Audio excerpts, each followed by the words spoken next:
Good evening. My name is Joe Sam Robinson, and it's my pleasure to have with us the other half of the Dr. Melton duo. This is Dr. Melton, the professor at Middle Georgia University. I think Middle Georgia State University. State University, right. It's changed names a few times. Right, it has. It's gone back and forth, and you know a lot about the Russia, the Soviet Union, the Ukraine, and I think it's an issue of consequence as to how the geopolitical situation in that part of the world is working itself out. Well, it's hard to start with any particular place, but maybe we could start with the Tsarist tradition in Russia. That's a good place to start. Can I throw you a softball there and run with it? Well, I don't know how soft it is, yes. But I'll try to catch it. Well, what about that? Russia has a long history of expansion. Yes. And partly because it has no natural borders to speak of. Yes. It's developed the idea that you need a lot of border space, a lot of room yes. between you and your neighbors. So one of the things that was agreed upon for years is that you just keep expanding. Yes. And while that sounds horrible to us in a way today, it's a little bit like Manifest Destiny in the United States. Yes. Only they're going east for the most part. Yes. So that idea that we're just going to keep expanding and we're going to keep our enemies at a distance is something that's just been a very traditional part of Russian thinking for at least 300 years, maybe probably much more. But the Mongols, of course, overran most of it, and that was a very uncomfortable couple of centuries. So they have this tendency to think in terms of space as their greatest strength and their greatest defense. Yes. And actually, it's the biggest country in the world, if I can say that. And they don't, if I can remember the numbers, it used to be over 8 million square miles, and it's been reduced substantially. So if you're like, it's like money in the bank, the space, and it's down to 5 million plus. It's quite a nip, isn't it? All those Central Asian countries went away. They have lost a lot of territory from the former the borders of the former Soviet Union were. And when I'm teaching Russian history, I'm always saying you have to remember it's much bigger than you think. And my students are like, well, it's not bigger than the United States. I said, you can put the United States, Canada, and India into it. It's a big place. It's huge. And not many people live there. So especially in Siberia, yes. It's very sparsely populated. So their geopolitical problems are substantial. If you're a little paranoid, you've had the adventures of conquerors coming in. Napoleon, Hitler. And I'll segue to this. One of my, at least I'll say favorite movies, but one I like a lot is Alexander Nevsky. And I hope you do your class. You show that in your class. I hope not. I have not shown it, but I may show it. But it certainly, it's really a good sense of this kind of Russian hardihood or the strength, their warlike attributes are necessary to survive. I don't know. And the Alexander Nevsky, for people who haven't seen it, it was made during the Second World War. It was a warning to the Germans, wasn't it? Alexander Nevsky, who held off the Western invaders, the Teutonic Knights, and in fact, one of the Teutonic Knights has a helmet. You remember with the hand, kind of like a Hitler salute coming out of it.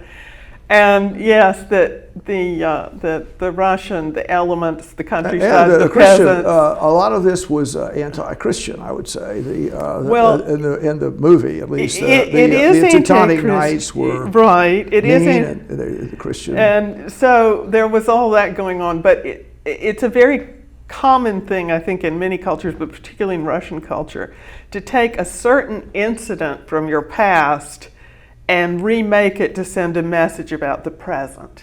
Yes. And Alexander Nevsky is one of those. Now, is I think in our Western world, at least in the U.S., our Western world, the summa bonum of anything is democracy. Let's try and make the world a democratic place. This system somewhat works for us. I guarded statement there, somewhat. But in any event, that's our goal for the world, to be a democratic world. How possible is it with the substantial geopolitical problems the Russians have, and we can go through them in some detail, but they have terrible problems, and a tradition of authoritarian rule, national expansion. How well are they set up for democratic system? My short answer is, I don't know with absolute certainty. I don't think anybody does, but the part of our desire for that is that democracies, as a rule, don't fight with each other very much. No. They don't invade each other very much. And so we see that as kind of the key to ensuring a peaceful world order. Yes. That, in a country that has no history of any successful democratic government, and in which most people, I think it's fair to say, associate the fall of the Soviet state, or the fall even of the czars, with long periods of warfare, famine, disorder, etc. Yes. Generally speaking, it seems to be the Russian tendency, given a choice between chaos and democracy and oppression and stability, they will go to oppression and stability. And Dostoevsky kind of touched on this in The Grand Inquisitor. Yes. Well, we get into the Russian literature, the whole story. A lot of ways to go with this, but a question is, if at least we had a period of sunshine, I think, in the world, at least it was great for us. An illusion of sunshine. It was great for us. An illusion of sunshine. For a lot of Russians, it was not so much fun. That's kind of my point. Yeah. And so the New World Order is out, and it would appear that everybody was, happy, and they were, drinking champagne and, carousing around the world. And actually, the situation was really humiliating and terrible for the Russians. One of my stories is I was in Moscow in July 22nd, 1991, just the 50th anniversary of the attack, and it was really it was very distressing to see the general fall of there's a system, the humiliation, the national humiliation that it took place. And so one could buy, the equivalent of the Russian Marine hat for $1. I mean, whatever the most honorable things they had in their system, their heroes were selling their medals for nothing, whatever. There was a market in used toothbrushes there for a time. That's right, that was right. It was a very, very terrible situation. And so the idea is trying to go against the affected world order, which many people would say was a temporary illusion of the West, particularly the United States. Well, you've won the war. The capitalist system, the capitalist democratic system, is going to triumph, and the ideals of the U.S., as such as they were conceived to be, would be everywhere. We would be missionaries going into the former Soviet Union, and indeed, in some ways, the West. I mentioned Christianity earlier, but I think they were certainly receptive to the reappearance of Christianity there. So I would say that. Well, okay. At least to orthodoxy. Well, yeah, and I mean, I was in Moscow, and then somebody started reading out of the Bible, and everyone dropped to their knees. Just on the street, a big public street. I mean, it was extremely impressive. And they took down on what is it? They're in Red Square. There was the Cathedral of St. Peter and Paul, whatever, the big one. And they had a red star on it, and that was taken down. A cross went up. Yes. So that's. Well, they reburied the Tsar Nicholas and his family about that time. So yes. They definitely, the one thing that has changed is religion, which was absolutely right, a no-no Yes. under the Soviets, and you could go to prison for yes. that. Apparently was underground, like we were talking about the other things in the permafrost, and it just popped back up as things began to thaw. But so how far gone it was certainly underground. It's come back, but the relationship between the Orthodox Church and the government has always been, in Russia, it's what they call it in Byzantium, Caesaropapism. You don't have a pope and a king. You have the two sort of merged together in the same figure of the czar, etc. You have a metropolitan or whatever who's running the Orthodox Church, but it's still firmly under the control of the government and is entwined and one way that for centuries the Russia worked, I think, would be the idea that the religion, the church, supported the father, and the czar was the father, and that if you oppose the order, you're sort of anti-Christian, or so they wrapped themselves. The czar wrapped himself in a Christian cloak, kind of quasi-religious figure, and many czars were.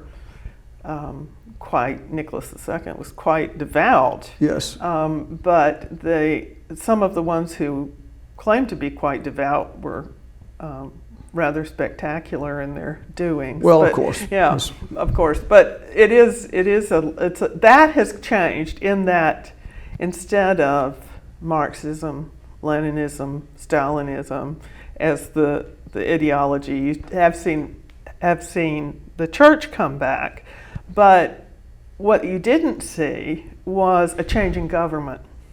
So the people who were in charge when the Soviet Union collapsed, and the people who worked for KGB, et cetera, have just migrated into this new government, which operates as kind of a kleptocracy.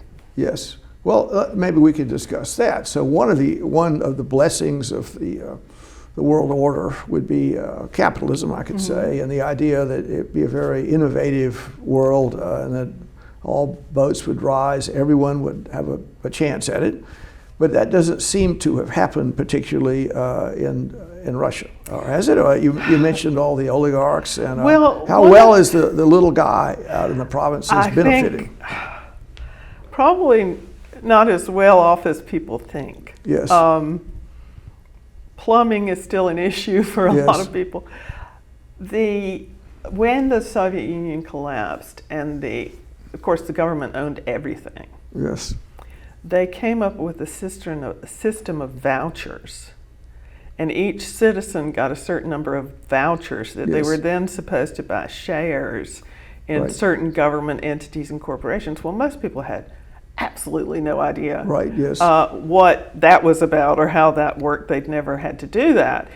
And secondly, most of them were, as you said, in such desperate financial straits that they were selling these shares, to pay for the groceries and things. So the people who were very poor or very unsophisticated, and why should they be? Because it was illegal to do this kind of thing until very unsophisticated, were just trying to get to the next week, the next day, et cetera, keep the family going. And a lot of people who had a lot of money available bought up huge numbers of shares in Gazprom and other major corporations that later became, as the price of gasoline and natural gas went up, extremely profitable. Yes, and not to overkill this, but it struck me from my few visits to Russia, the old Soviet Union, that there was an underground criminal element, you could say, that was there in the Soviet Union. They were sort of quasi-criminal out there. And when everything opened up, the people that had been criminals earlier migrated easily into the capitalist system, and they were they knew more about it. Well, they were equipped to. They'd been doing deals about, I don't know, smuggling vodka, caviar, or whatever nefarious things were under the surface. They knew how to do that, and it just opened the runway for them. And really, a lot of people that in an earlier world might have been risking prison now have their huge mega yachts going around the world. And so has capitalism, was that a good transport to the Soviet Union? How do you, Russia has always been a strange country in that it has no Renaissance, it has no Enlightenment period. It's always being dragged from the medieval period into whatever the present is. Yes. And so unlike, well, if you look at it from Western standards, they don't go through all these stages of capitalist development that they suddenly say, okay, we have to become capitalists for military reasons, or we have to develop industry for military reasons, and then everybody is made to do it. So there's not a history of people who were innovative investors or something, who invested in companies and owned them. And there's no point in that because you got them confiscated if you did. Yes. Well, but the government, one of my students said the other day, he said, we were talking about Stalin. He said, this looks like it's operating like The Godfather. Yes. I said, that's about right. Well, I mean, there's just, I think I have a lot of sympathy for the Russian people and what they've endured. They have had a terrible 20th and 21st century. It's just been an awful, and even, I think, if you were a serf in the old days, one thing that I think is of consequence is the sense of enforced servitude, somewhat similar, not the same, but it's American slavery, somewhat similar. Wasn't really abolished until about 1863, I think. Yes. About the same time that the Emancipation Proclamation happened, actually the same year, I think. And so it wasn't the same, but most of the Russian people, if you want to say this in the middle of everything, most of them, preponderant number of them, you could say were semi-slaves. That's a hard word to get into. They certainly had very limited rights. Slave in English comes from Slav. Slav, that's right, Slav. Well, I mean, yes, there's a connection. So that's one of the things to consider. Imagine the whole. I mean, we obviously have our burdens with our history. It's a very interesting parallel. And when I was teaching Civil War, and because I also teach Russian history, I'll say, okay, so this is how we do it. We have a civil war, and this is what goes. I said. And with an autocrat, with a good autocrat, he can say, okay, you all work it out, but you're stopping this. Right. And so the difference is that I think it's 90-some% of the Russian population, or the Russian imperial population, were serfs. Yes. Now, racially, there's no difference. Yes. They're racially the same as whoever's around them for the most part. But they are, and the only real difference is they're not chattel. They are affixed to real property. So they go with the property. They have some rights. They go with the property, and so you would see an ad for an estate, and it would say, so many versed. So many souls. 300 souls. That go with it, yes. Well, I mean. And then they had a commune that had a certain, usually some kind of self-governing function. They decided who went to the draft, for example, usually. And so they had this very complicated, in a way, fragile system there. And Lenin arose. They had this tremendous. It's a medieval system. Right. They really just collapsed, and not so in this in the last century. So and all this terrible, just one terrible thing after the next. Well, this is the strange thing is you would never have thought a Marxist revolution would take place in a country that didn't have an industrial revolution to speak of. Well, although, isn't this correct? So where it did take place were in these more developed cities where the conservative countryside wasn't there. That it's kind of a funny juxtaposition, if I could say that, between the Russian, the rural population, and the people in St. Petersburg, Moscow, some of the bigger cities. They were. It was quite a a cultural shock, I think, if you went in as a worker into one of these big cities, and the relationship that kept things quiet in the countryside were not the same in the big cities. Well, a lot of I don't think there would have been a revolution in 1917 except for the pressures that the war put on the imperial system. And the imperial system didn't cope with them very well. Now, and there's some similarity going on now, in fact, to the kinds of strains you're seeing. But the people who suffer in the end, of course, are the Russian soldiers or population or whatever who are forced into the war. And apparently the Tsar personally put his prestige on the line. He led which maybe would have been better to have been insulated, but is that right? He actually He did. He decided it would be, and as you said, he's an almost holy figure, yes, that it would be better if he went to the front and directed things himself. Right, sort of God's hand there. So right, to show his solidarity, etc. Then his wife, who was German, and people didn't like her. And nobody liked her. It's really German, quite sad. Right, yeah, right. But she had 4 brothers who were generals in the German army and various things, and it was a bad look. And then of course we all know about Rasputin, but she was taking charge of the day-to-day government affairs, and people didn't like her. They didn't trust her, and so it's all a German conspiracy. And Now, one of the things, we mentioned a female there, and there's been Catherine the Great. There have been certainly powerful female figures in Russian history, but it does appear to me that it's sort of a masculine society in a way, and I mentioned hardihood, maybe there's another word for that, but the guys would drink and smoke, and they're dead at 50, and they're sort of this macho kind of thing. They're going to drink vodka and drop over, and if there's any kind of controversy, it'll be settled with fisticuffs or whatever, and that's reflected in I think in the Russian military. So when the soldiers go in, they're abused, and it's kind of a tough guy kind of place. And one of the things, if I could say this, if I can talk about the ladies, that's a bad word, I know. But you can say nevertheless, what you like. It's your program. yeah, right. Okay, maybe I won't go to prison for that. But nevertheless, that impact or influence doesn't seem to be so obvious in Russia as it might be in the Western societies.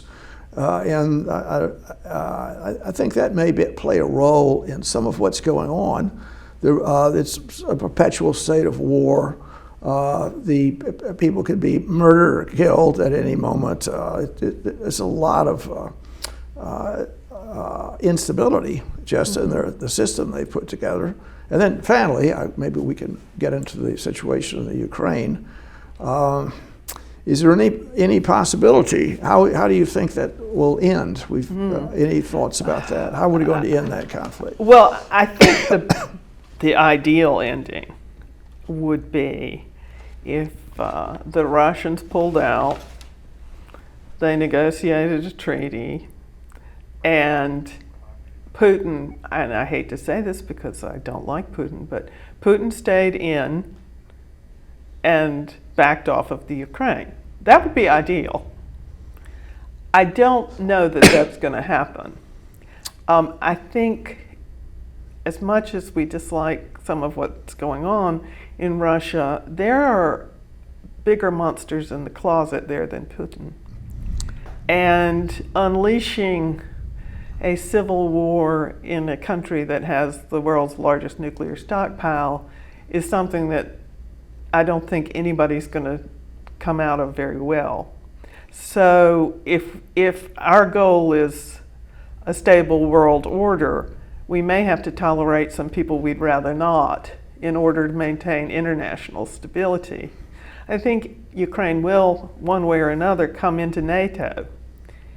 And NATO we see as a defensive alliance, which it is, but Putin and most of the Russian population don't see it that way. He sees it as an aggressive conspiracy against Russian greatness. Well, You know, if you look at the dilemma that Russia has from a geopolitical point of view, you could just go around the perimeter of the country. So starting out in Siberia, you've got the U.S. right there next to them. And then moving along, the next place you see is Japan, who's fought a war with Russia. And they've got some territory. It during the they invaded Russia right during in the Civil 1919 or whatever. They also the islands there, the Kuril Islands. There's a territorial dispute that's there. So that's one thing, and they also fought a little quasi-war. I think in the late 1930s they were a little quasi. So okay, U.S. Japan is right there. The Japanese in Manchuria. Right, that's right. And the next thing that happens is you go into China, where the Russians took Chinese land, I think 1860 or so. So in any event, there's some kind of tension that between China and Russia, and for the Chinese situation, there are only 25 million people in Siberia. And directly south of them are 1.4 million Chinese, 1.4 billion people. Tremendous, and so that's a problem. And then you can go into Central Asia, so there's a lot of Islamic tension that goes on. The Chechens, they did that. And then you move along and you can look at Turkey, which is a famous enemy, and I think the Crimea was taken from Turkey, and on in different wars. And then finally, you look at the danger that to Russianize that Europe poses. So there are over 700 million people there on their border, a great defensive alliance, and with far more economic resources than the Russians have. So it's terrible if you think your only way you can get through this is to be strong and intimidate your enemies and whatever. It's almost an impossible situation unless the nuclear card is played, which maybe just speaking about that, I think it's, in my opinion, we can ask yours, I think it would be important not to humiliate Russia in this conflict. And I think maybe like I don't think a regular peace treaty would work, but maybe an armistice or kind of the Korean story. There was never been a peace treaty there. We just have sort of still staring. We have an armistice, maybe something like that, when occasional border conflicts might occur. But I think it is important. All the devils that are out there in Russia and here as well. I mean, that's part of the human condition. It's a very difficult situation to extract world peace from. I mean, can Russia lose this war and be humiliated? I mean, we mentioned they will be if they lose. I know that. We mentioned what's happened with them in the past, how these violent changes took place after they've lost wars, and if we're talking about like Putin's own psychology or pathology, whatever you want to call it. I think, and this is one place where I say he reminds me a bit of Hitler, and a lot of people throw that around, I think, far too freely. But in the element that at a particular age, Hitler was so deeply impressed by the loss of the First World War that he developed this whole ideology and plan of restoring Germany to greatness. Putin, I think, while he was burning documents for the KGB as the Soviet Union was collapsing, I think he had a very similar. He's so closely identified with the Russian state that he can't differentiate between how he feels and how the state is or should be. And so when you're looking at that, a lot depends on his mental state, which seems to have deteriorated somewhat because he was isolated during COVID for about 3 years. He was terrified of COVID by all accounts. His health is questionable. There were discussions, I think Fiona Hill even suggested that he was having steroid injections for some back problems, which might have made him more aggressive than he might have been. And when one person controls the whole state, their mental state becomes its own reality. And I think, as Plato pointed out, the higher people rise, the less likely other people are to tell them anything except what they want to hear.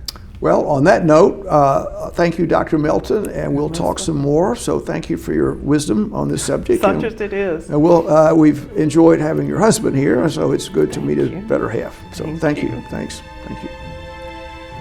This program is brought to you by the Georgia Neurosurgical Institute.